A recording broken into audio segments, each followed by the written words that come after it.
Alright, hello and welcome back for part 2 of your tarot reading and my sharing. I honestly forget what I was talking about in the last video. So we're just gonna continue with the cards we've got at the moment.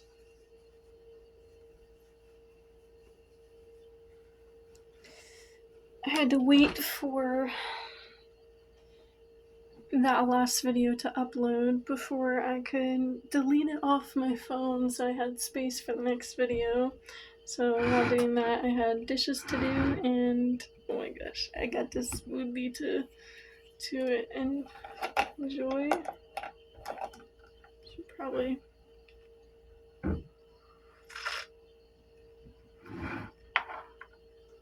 I'll be right back. 2 seconds.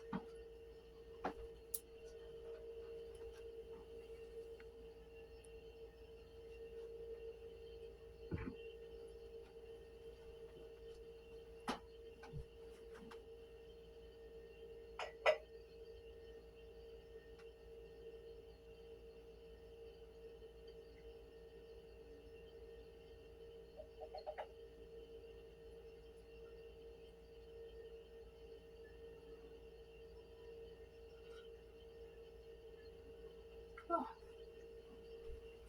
that is so beautifully smooth and cool. Transferred it to a bit of a smaller glass for the reading time though.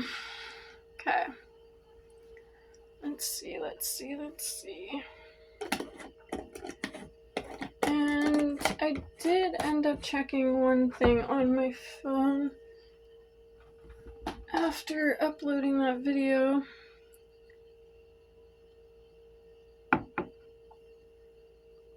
And it connected with more. And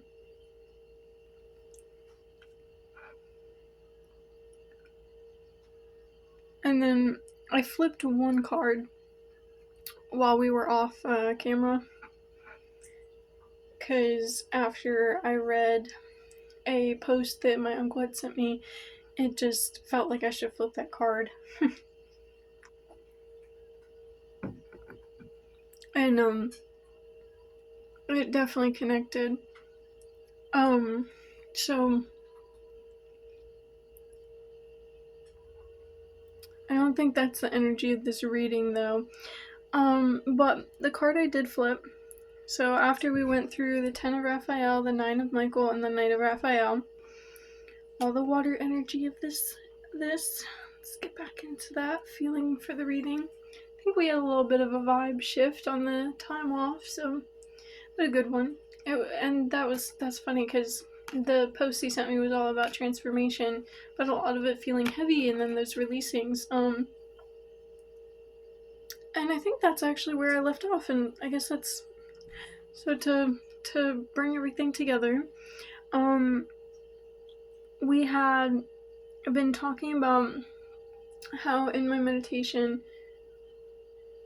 she told me, what do you notice? And then I started creating the whole space with flowers all over, just blooming, because there used to be so much shadow work energy like there that I was doing, like so much shadow work, and it's come to the point where it's this creation energy.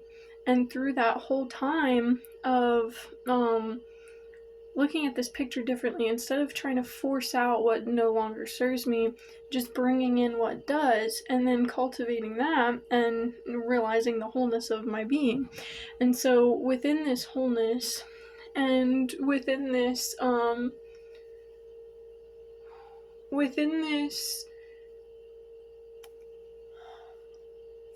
okay, sorry, I had like a seed stuck in the back of my throat, or back of my tooth.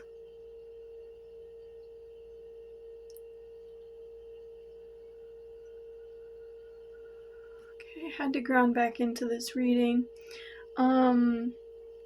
So in my ceremony, I had been bringing in that sensual flow, that creative flow, that divine and dark feminine empress energy, that goddess. And then she directed me into my cave and she asked me what I noticed, and then I just created this whole space out of what used to be shadow energy was now that creation that I put into it. And I created this, everything that all these things symbolized for me. And then I went through to the altar and I was about to say, I was starting to cleanse it. Really purify was the word I was looking for at the time. But rather, that coil came up and burned a sigil into the wall of my altar. And that was like, boom, thankful for the snake year. And from that I went to thanking all of me, not the parts of me, not the phases of me, just me, thanking me for everything that I had been, everything that I had done, and every part of me that I had. And that's where I put part, basically was like the parts of the finally seeing me is what I had said, for the first time in a while. And just thanking myself for that as much as I had thanked the snake year for what it taught me, and what it was on its own. And from that, I move out of the cave mouth, and I feel this weight on my chest of this rune that I've been wearing for a little while now, which you don't tell the meanings of your runes. It's just Celtic, Nordic type tradition thing, I guess. Like the way that works is you're not meant to go around sharing all of that. Mm. Oh my god.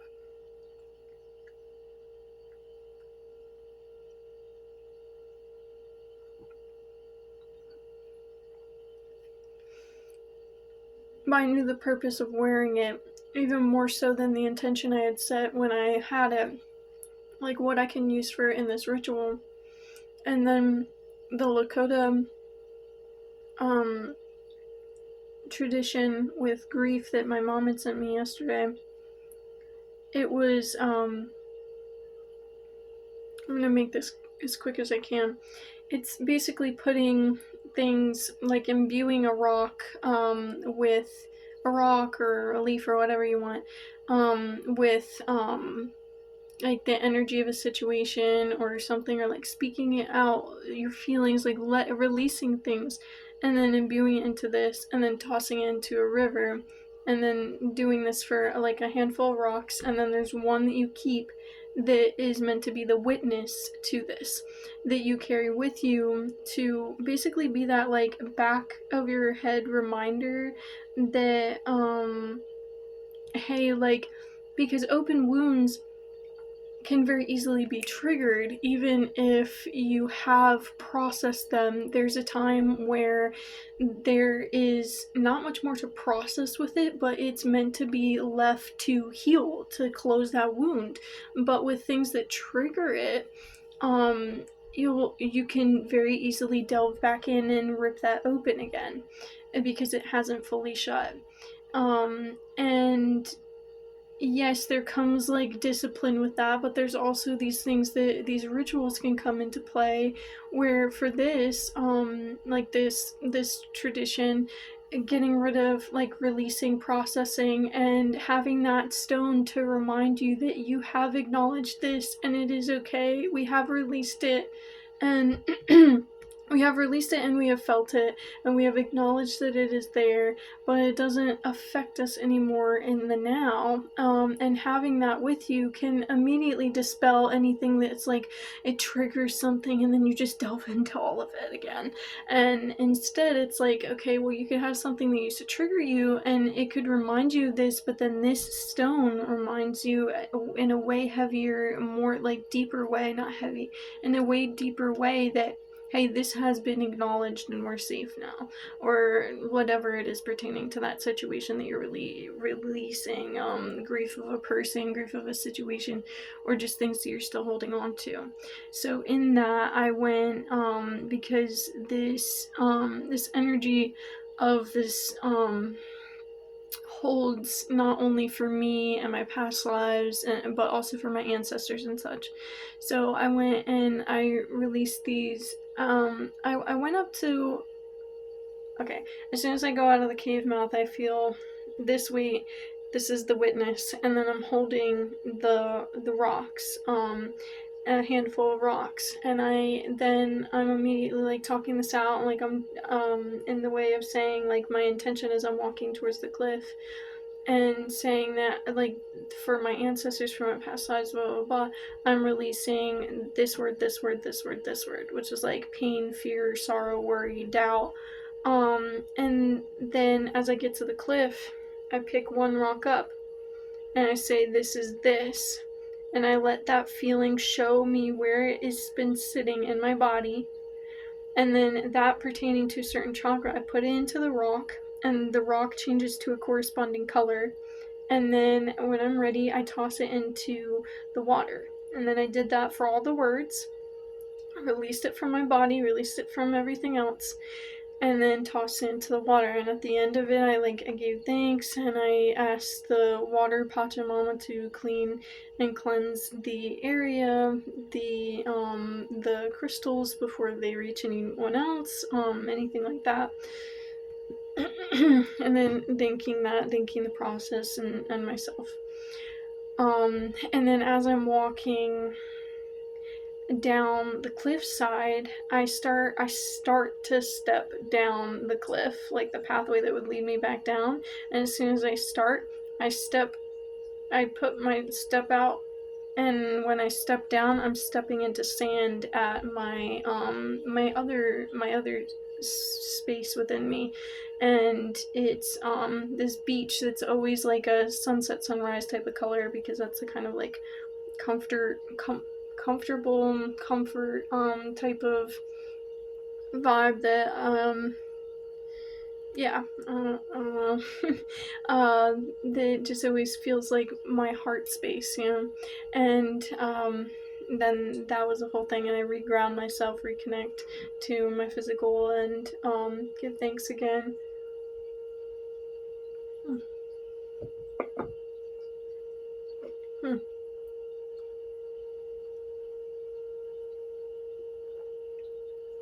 Okay. But that's enough about me explaining these things. Okay. No, it's not. Last thing I'm explaining from my life, like big thing wise.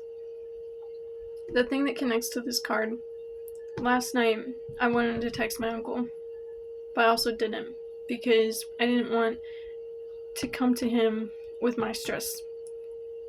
And not in a, oh my god, I have to do this alone type thing or anything like that. I knew that he was there for me. I knew he's always there for me. But I also know that I'm always here for me. And it's been every time for the past year with this situation that I've either come to him and told him half the truth that I was ready to release about it, came to him and cried without even knowing what it was about, or being able, and of course not knowing for myself because I was hiding it from me, that I couldn't tell him what it was about. And then also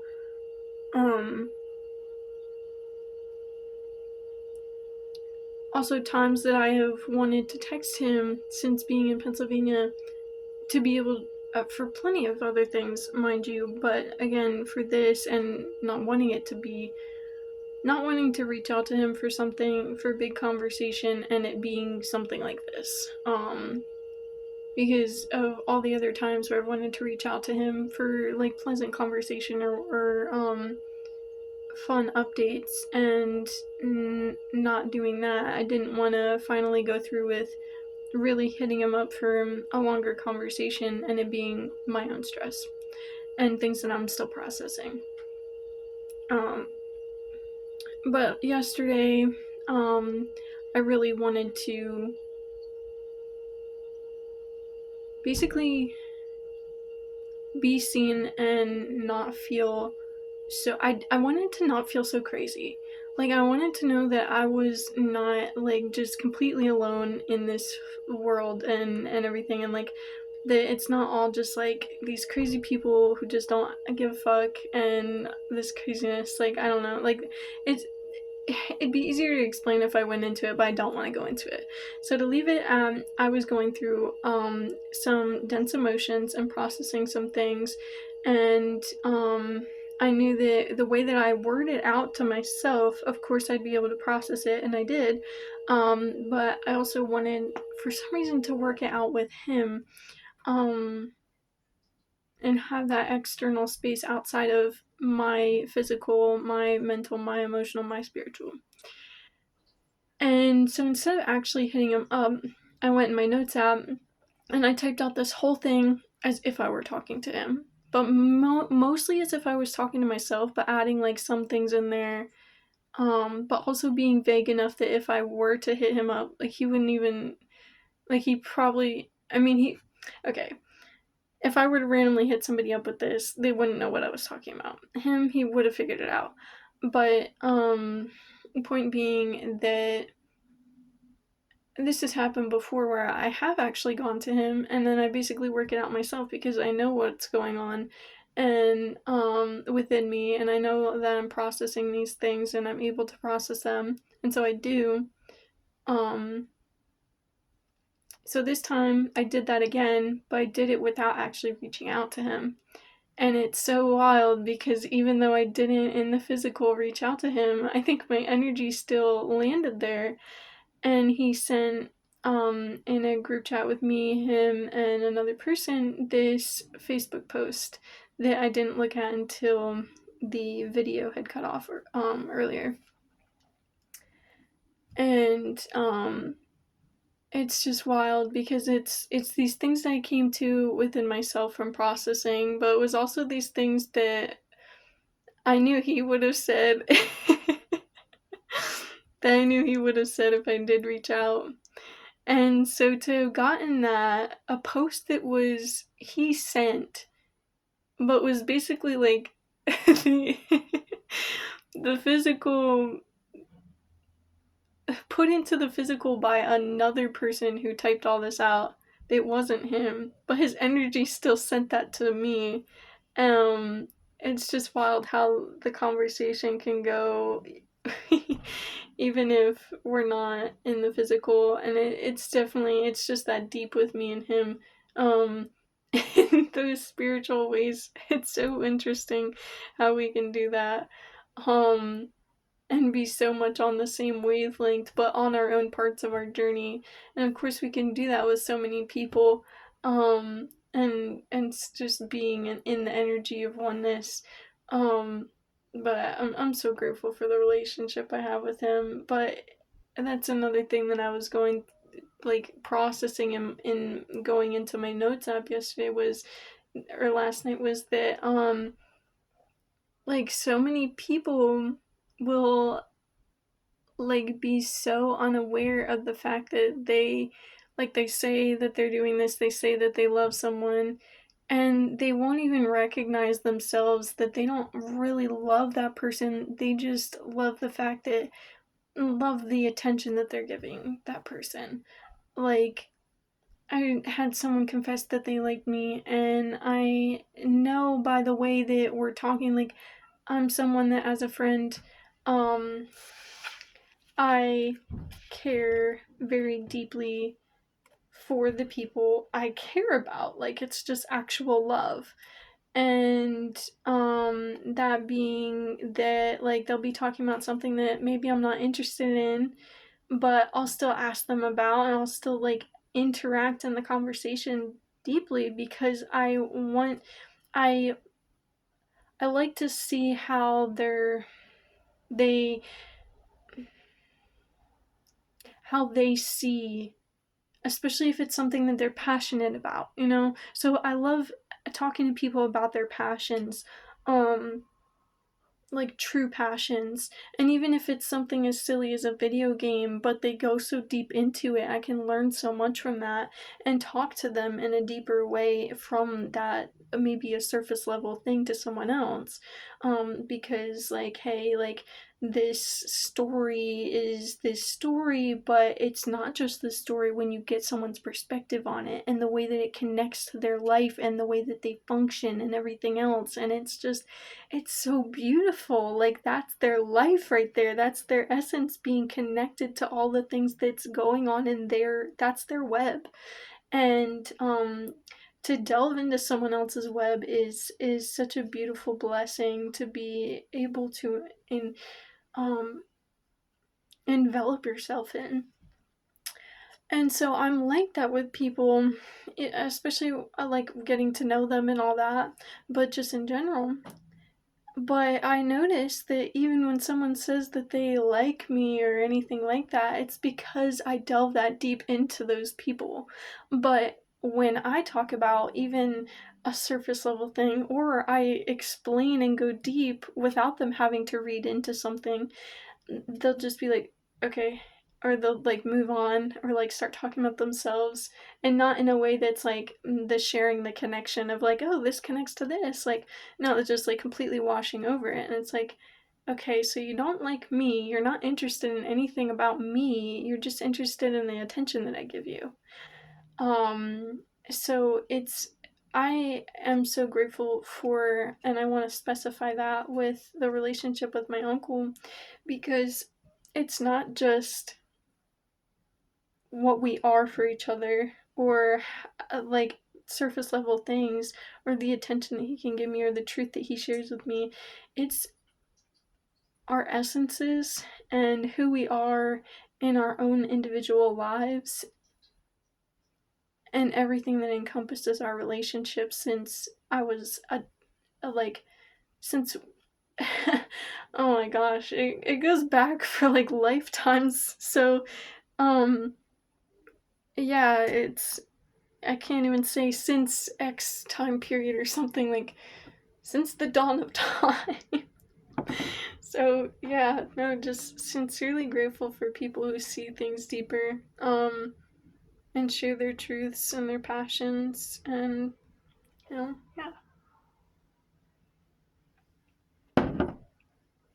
that's location. Okay. Okay. So getting back to the reading, finding a water ritual for yourself, looking at the bigger picture, the reflections, allowing your own light to shine, recognizing that all the beautiful rainbows and the things that are coming from, yes, there's all this, like, you're the eye of the storm, baby. You were just in the center of this thunderstorm, like all this stuff going on around you and everything, and all these things even within you that have been like feeling kind of thunderous, or like kind of rocking the boat, but you're staying the course, you're staying the course, you're staying the course, and you've been staying the course for a long time. And now we are getting to realizing that all the rainbows in your life that you thought were coming from some other extended place outside of yourself, not even just God and source or spirit guides or whatever, or some other person, but like, oh, maybe you thought that this was going to come from somewhere else. Like, everything that you want in your life, you are creating within, from your energy, from your thoughts, the frequency of your thoughts and your word vibrations. Like, those are literally, everything is energy.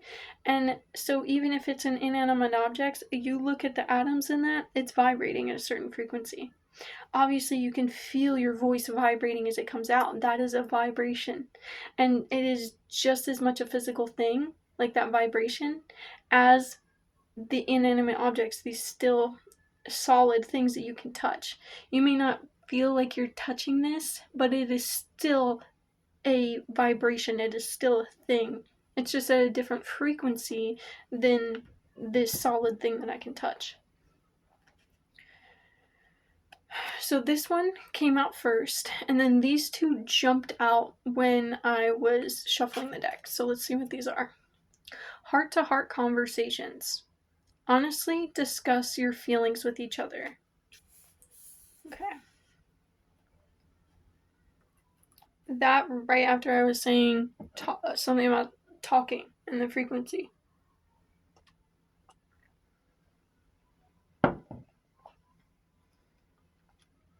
Release your ex. The time has come to clear your energy. Was I just talking about clearing and purifying my altar, but that not having to be, yeah, because this is right next to love and blessings fill your life. Harmonious relationships with family, happily ever after. And it says family, but I think this is harmonious relationships and in general. No way. Okay, heart to heart conversation, release your ex, and then wedding. This situation involves marriage. Right next to the your worry is unnecessary, focus your thoughts on the outcome and desire, release feelings of regret, guilt, or worry to your angels. Which reminds me of stay the course. I'm actually going to bring these down here.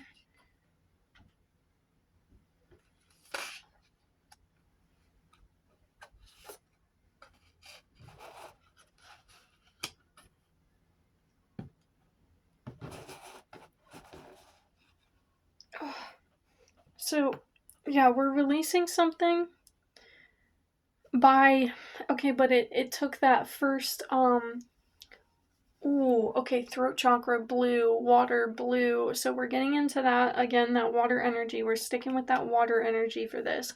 So we're cleansing and we're bringing in that energy ourselves. We're releasing things through what we desire. We're speaking it into existence. We are acting and feeling it into existence. Again, initiation by water. Like, I'm picturing this card as the connecting and like the center of this entirety, like entire oh my goodness. And I think Uranus is like water energy type thing too. I can look that up actually. Let me see.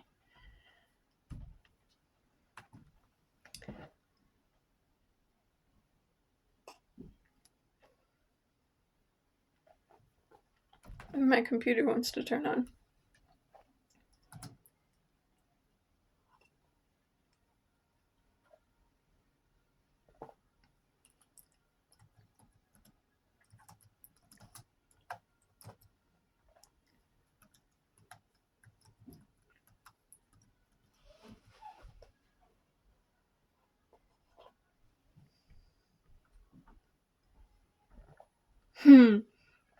Uranus governs sudden radical change, revolution, and awakening, acting as the higher octave of Mercury to facilitate genius, innovation, and cosmic insight.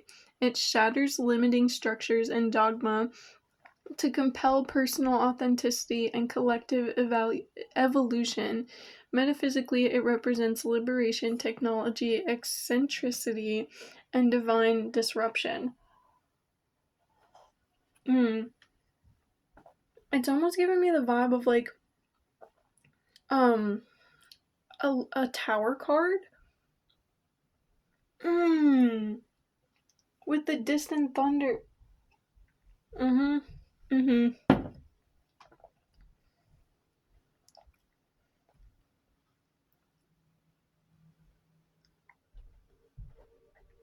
Okay, we're just gonna put on some like calm music on the background because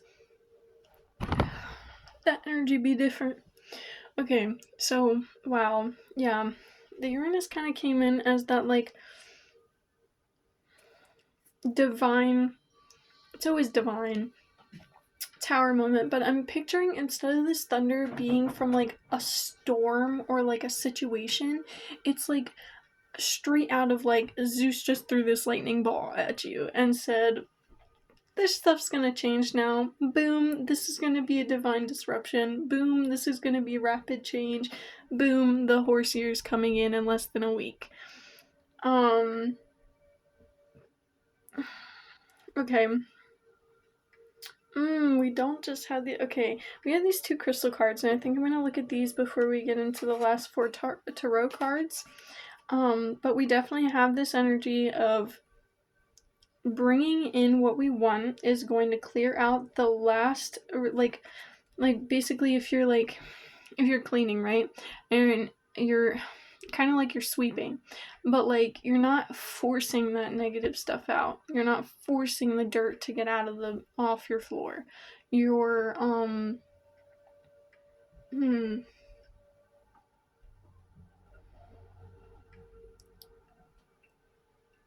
It's almost as if like there's this wind or again this water of like the energy that you do want is just like flowing in, and so that breeze is just like gently brushing out the last residual of what is no longer serving you. This was the second one I picked up. Oh, it looks really pretty. It's almost like malachite but pink. Rhodochrosite. Rhodochrosite? And forgive me if I'm not saying these the right way. And the Mookite. I think I've heard of that before. Mookite. This is the first one I pulled out. So, okay, let's go with the first one I picked up though. Rhodochrosite. Rhodochrosite. Okay. Love, connection, healing. Element water, chakra, heart.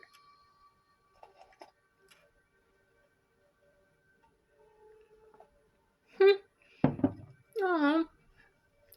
Named after the Greek word for pink. I'm gonna just call it Rhodo because I don't know if I'm pronouncing this right. So, named after the Greek word for pink, Rhodo crystal is connected to all things love. Beyond its romantic appearance, the stone is governed by the planet Venus, which is interesting because that was like the planet that was coming up most for me this today before I did this reading, and Uranus came out. Emanating a naturally gentle energy. Rhodo doesn't just promise to amplify emotions like compassion and tenderness, but it invites a connection free from judgment or expectations. Wow. Okay, literally exactly what we've been talking about. Yet this crystal is not merely a love-struck Cupid. It doubles as a healer of heartbreak. In the face of emotional hurt, Rhodo empowers us to reopen our souls once again to love and vulnerability.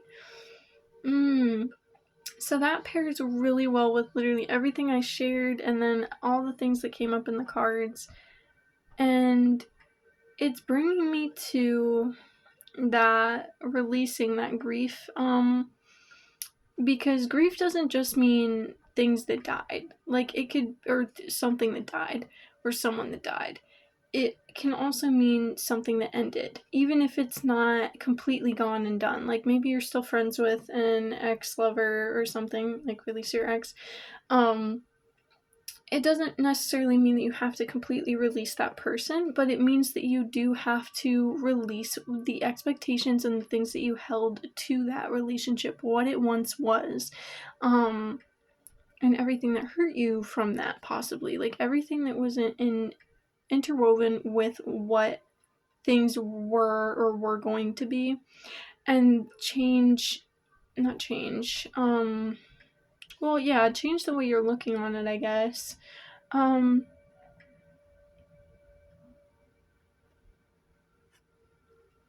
But it connecting with that grief, so you can use that grief Lakota tradition to release these things and grieve these things without saying that they're completely done, like it's not what once was anymore, and we're allowed to release that.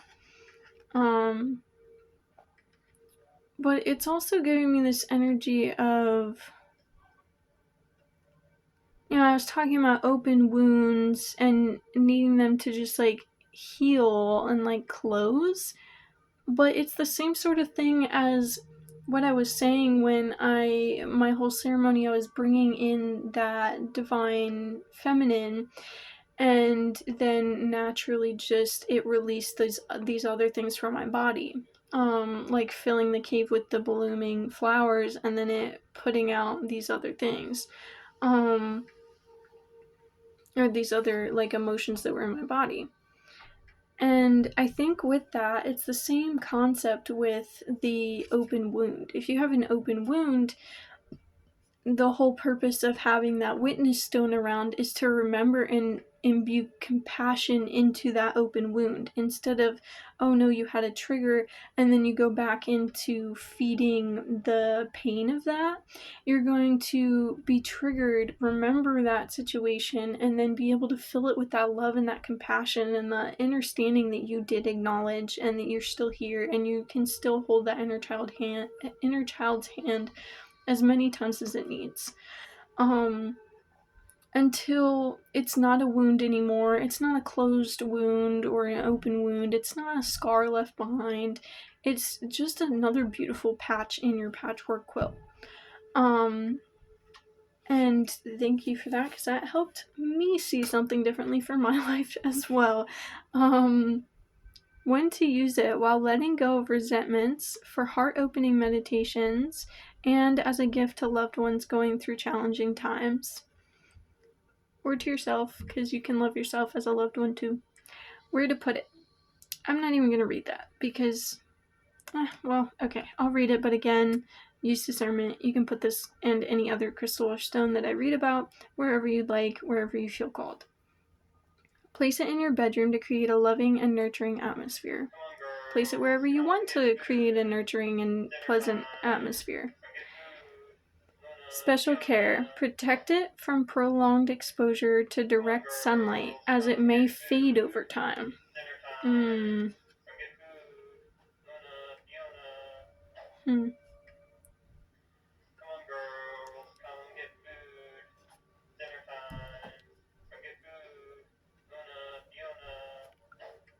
It's an automated machine. An open heart is a courageous heart. I embrace love with vulnerability is the invocation for Rodo.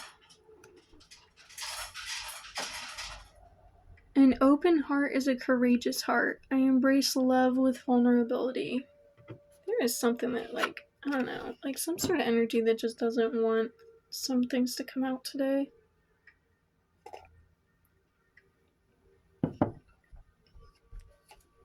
Like, these disruptions are wild. Like, I kind of want to just, like, sage in here again, but I've been, like, almost hotboxing this room with sage. So we're gonna move on.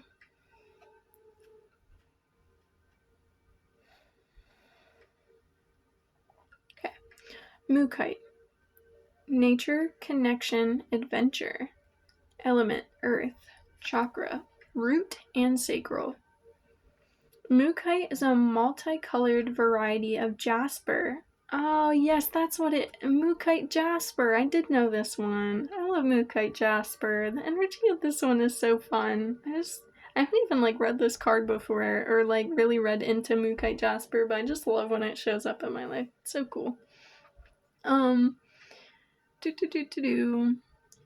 multicolored variety of jasper found only in Western Australia, from bright yellows and reds to earthy beige, brown, gray, and even purple. This stone's natural hues promise to mesmerize you. That is cool, because I haven't figured out another purple crystal other than amethyst since I started getting into crystals. And now Mookaite jasper is a crystal that can show up as purple, so that's fun. Okay. Yes, it's not just the stone's captivating appearance that wins over hearts. Its remarkable benefits are equally awe-inspiring. This unique stone radiates energies that deepen one's trust and love for Mother Earth and her diverse beauty. Beyond that, it encourages adventure and a zest for life, making it an ideal stone for those seeking new experiences and personal growth. When to use it: on nature walks or hikes, during outdoor meditation sessions, and while gardening. Or just to bring some nature into your life inside as well, I'd say. Where to put it: place it on your root chakra during meditation or energy work. And as its root and sacral, I'd say either or. Special care: avoid prolonged exposure to direct sunlight, which may cause fading. Okay, that's both the cards saying that. The special care is protect from prolonged exposure to direct sunlight, which may cause fading. Well, this one says, Mookaite says, which may cause fading, and Rodo says, as it may fade over time. But Mookite's invocation. I honor and respect the sacred bond between myself and Mother Earth. I honor and respect the sacred bond between myself and Mother Earth. An open heart is a courageous heart. I embrace love with vulnerability. Zerotos again. Okay. So we've got water and earth. So the importance of staying grounded while also being connected to the divine. Again, that reflection, that wholeness, and the circle of the wholeness. Okay, but before this turns off, I've already been talking for another 30 minutes. We have 4 tarot cards that we pulled. We're gonna go through this pretty quick. Ace of Wands, 5 of Wands, Page of Pentacles, and the Fool. Okay, so we've got 2 wand cards. Obviously fire. 5 of Wands, kind of clamoring over the past, but passionately opening up to, like, it's interesting because, like, 4 of them are, like, trying to use the wands and, like, throwing themselves around and whatever, and then only one of them's lighting, like, basically like a firebender, like, lighting from his hands. And lightning from my hands. And then this is the Ace of Wands, where they're like, the seed is blossoming. Like, this is, the Ace is like the start of the journey for each set in the tarot. But, like, it's a fire in the mind. So, like, you're really, like, opening up to a new perspective. Like, there's going to be a perspective shift. There's a veil over her head. Like, the veil is, like, lifting. There's something opening up for you, and it's through that, like, indulgence in your whole self, in your passion, in your fire. Ooh, we got some fire in here. So we got the air, we got the water, we got the earth, and now we got the fire. Oh, and wrapping it back around, we got the earth and the water again. I feel like this definitely heavily connects with the Roto and Mookite, as the earth one is holding it over. Oh, this is probably like 3 chakras right here, but I picture this again with pentacles being connected. I don't know. This is just like, it's giving me heart energy right now, this card. And then this one is trusting and falling into the water again. So, and she's holding a crystal that is amethyst. It's purple, like maybe the Mookite is purple. Maybe you have something sitting within you, blocking your crown chakra or whatever, and you're ready to release that into the water and just let it be cleansed. Or maybe that's going to be the one that is as it's connected with the divine, or close to the third eye, that's going to be the witness stone that sees everything else just being able to be released, and you're carrying that with you now as you know that you have fallen into the trust, you have fallen into these practices, and the being pulled to this. It says this situation involves marriage, but I'm seeing it's just like this union, this trust, the things that, like, they say that marriage, like, represents, right? Like, this trust fall, this, you staying the course is bringing you to all your desires, and staying the course, staying balanced. Like, this kind of always seems like she's on some platform. It seems like it's high up, so it like might be shaky, but she's like balancing on one foot, just like eyes closed, like no care in the world, just the trees behind her, like completely in her element, in her zone. And then again, from that to just like falling back and like trusting in what's around her, and no gender on everything, but yeah. Okay, and I noticed midway through that I never picked one from the Rider-Waite deck today, and with picking from all the other cards I normally keep in that box, I figured I'd grab one of these real quick before we close out. Oh, what's this? Oh my god, we got the Lovers card! There is Union, and the mountain in the background. Oh, come on. The mountain, the clouds, the angel that looks like Judgment again, which I saw that earlier in a different tarot deck when I was grabbing something for myself. But, oh my god, wait, and the masculine? It looks like there's, like, fire on the tips of the trees. Like, it might be leaves, but it's almost like fire on the tips of the trees. It's holographic. I don't know if you can see it. I'm covering their bits because you're not allowed to show that on YouTube apparently. Even though it's art, and I'm sure I've seen videos from YouTube from teachers who get it off YouTube for school that, ooh, we had a card fly all the way down the ground. That shows art from, like, I don't know, the Renaissance or something, that shows boobies and stuff like that. I wonder if I'm even allowed to say that. Okay, let's see what fell. And the Queen of Swords. Ooh, okay, so we had the Queen of Swords, and then we had the Knight of Cups, right? Okay, the Queen of Swords, like a truth. Yes, a queen sitting in her truth. And then the Ace of Pentacles. the Ace of, oh, why am I forgetting it? Wands, words and stuff. Okay, wow, yes, like,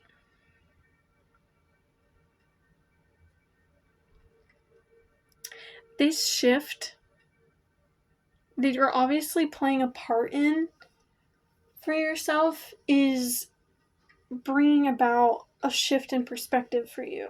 Like, you're the one, like, acting on this shift, but there's also, like, just, like, something divine going on as well. Like, something more is happening here. That is shifting, like, you think, like, oh, you're shifting something in the way that you're doing or whatever, like, you're shifting X, Y, and Z, but you don't, like, you're starting to see that is shifting so much more in your life. This is the Queen of Swords, by the way. I don't know if you can see it. And then the rainbow thing. Oh yeah, what if I did that? There we go. I keep forgetting I just need to lean it back. So we'll show the Lovers card again. Yeah. So, yeah, and that was what I was saying. It kind of looks like vines growing up on the one side with a fruitful, like, apple tree type thing. Oh, it's the snake. It's a snake growing up the apple tree on, I guess, what would be the Eve side. And then, like, it looks like little tufts or, like, fire on the edge of the branches on Adam's side.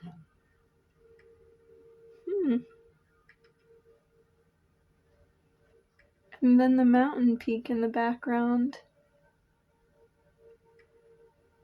So interesting. Well, it is the end of the snake year. We're going through our transformation. I think a lot of us are bringing in that divine union of our masculine and our feminine. Like,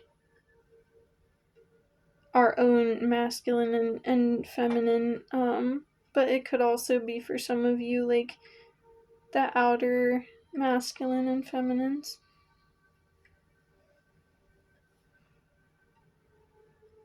Yeah, there's a lot of truth coming from the shifts.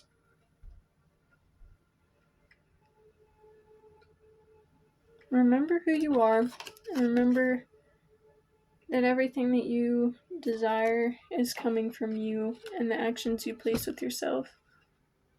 Knight of Pentacles.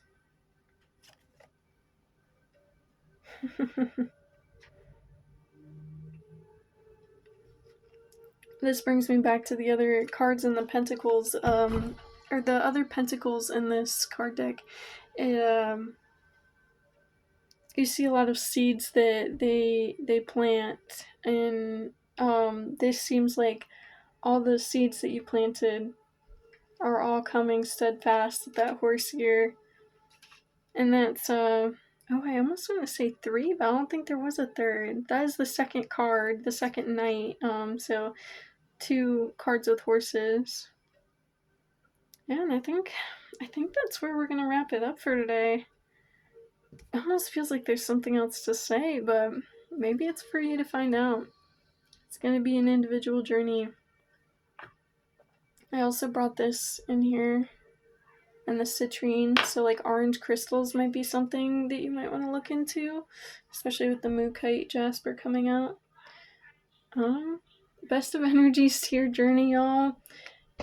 Stay the course.